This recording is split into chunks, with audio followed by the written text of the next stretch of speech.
Hello, everyone. We're back with part 2 of unboxing our policies on immigration.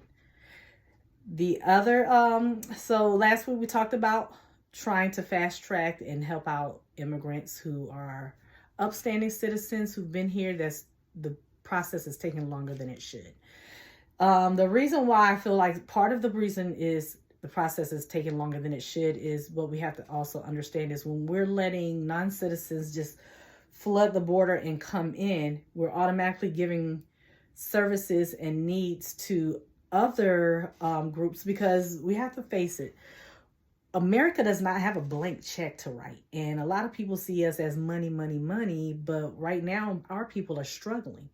And if you look at I believe it's on the White House Gov site, but when people are becoming immigrants, there's a thing of how many they let in, because there's a budget. So that budget is based on how many people we're letting in at approving citizenship, approving different things. So let's say, I'm picking out a small number. Let's say we said 1,000 people. We can afford to take care of 1,000 people, get them on their feet, and then move in another 1,000. Well, if we have 1,000 people who have been here doing what they're going through the whole process, waiting for their citizenship, and then our border is flooded with, let's say, 600 people. We can only approve 400 over here because we have to take care of 600 out of that budget.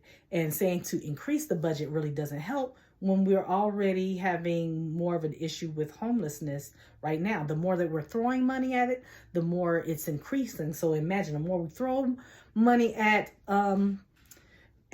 immigration and being a sanctuary state, then the more we're increasing the taxes on the people who are hard workers, and the burden is falling where? On the people in the disadvantaged communities. And it's not fair to us, because people will vote for things in, throw them in our communities and say it's our problem, and then turn around and say, you asked for it. I didn't ask for anything. A lot of us are not asking for anything. We're asking for our states to consider us first.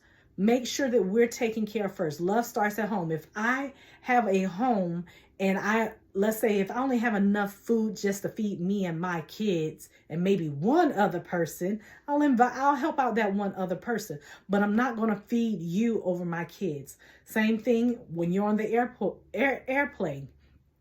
Put your mask on first before you help somebody else. We need oxygen. Here in Washington State, we need oxygen. We're struggling. Help ourselves first. And that does not mean we're going to mistreat anyone. But I don't think that we should be a sanctuary state. We can have sanctuary communities. What does a sanctuary community means?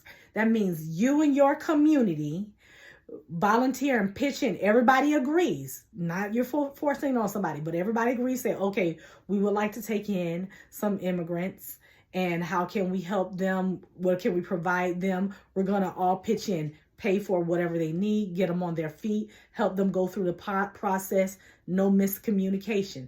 You as a community can do that. But when you force it on everybody else that's in the rest of the state, and then you vote for it, but then everybody else in the rest of the state has to suffer because you don't want it in your community. You don't want to take care of them yourself, and you want to throw money at it, but a little bit, but the rest of it is coming out of us and our hard work. That's not fair. You pull the weight. Let's put them in your community if you feel so strongly about it. But this whole idea of being a sanctuary state was thrown on us by our governor, and that was wrong, especially when he has not taken care of the situations that we have here.